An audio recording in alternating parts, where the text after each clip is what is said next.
Praise the lord. అందరికీ వందనాలు. నిన్నటి దినాన కృపా ప్రాంగణంలోనే బయట ఆరాధన ఎంతో దీవెనకరంగా జరిగింది. నిశ్చయంగా కృపా సమాజం ఫ్యామిలీ ఎంత నమ్ముతుంది. మా విశ్వాసం కాలిపోలేదు, మా దర్శనం కాలిపోలేదు, మా పిలుపు కాలిపోలేదు. సో నిశ్చయంగా ప్రభువే నిర్మాణకుడు, కట్టేవాడు, కట్టించేవాడు ఆయనే.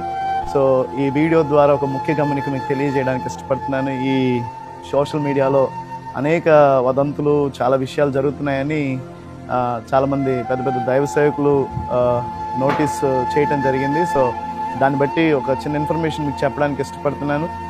ఎలాంటి వదంతులు నమ్మొద్దు. అదే రీతిగా కొంతమంది ఈ సంఘటన బేస్ చేసుకొని ఆర్థిక సహాయానికి సంబంధించిన ఫండ్ రైజింగ్ కార్యక్రమాలు ఏదో చేశారని మా నోటీస్కి తీసుకొచ్చారు. నేను ప్రత్యేకంగా తెలియజేస్తున్నాను.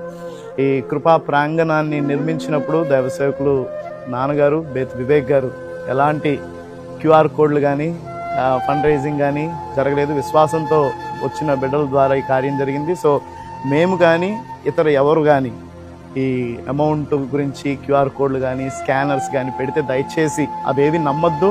మేము మా యూట్యూబ్ ఛానల్లో కానీ మా ఇన్స్టాగ్రామ్లో కానీ ఫేస్బుక్లో కానీ ఎక్కడ అమౌంట్ ఇవ్వమని కానీ క్యూఆర్ కోడ్లు కానీ ఫోన్పేలు కానీ గూగుల్ పేని కానీ పెట్టట్లేదు కూడా. సో దయచేసి గమనించండి. మేము కానీ ఇతర ఎవరు కానీ ఫండ్ రైజ్ ప్రాసెస్లో ఎవరన్నా ఇవ్వమని కోరితే దయచేసి మోసపోవద్దు. మేము ఎలాంటి ఫండ్ రైజ్ చెయ్యట్లేదు. ప్రభు విశ్వాస సహితమైన పరిచర్ని ఆయన చిత్తానుసారమైన సమయంలో తిరిగి నిలబెట్టేవాడు. దర్శనం కాలిపోలేదు, పిలుపు కాలిపోలేదు, విశ్వాసం కాలిపోలేదు. కేవలం కాలిపోయిన మందిరం మాత్రమే. We're the church, people are church, not the building. మేము చాలా బలంగా నమ్మే సిద్ధాంతం మందిరం అనేది భౌతికంగా ఉండే ఈ కట్టడం కాదు, గంభీరంగా కనిపించే కట్టడాలు కాదు.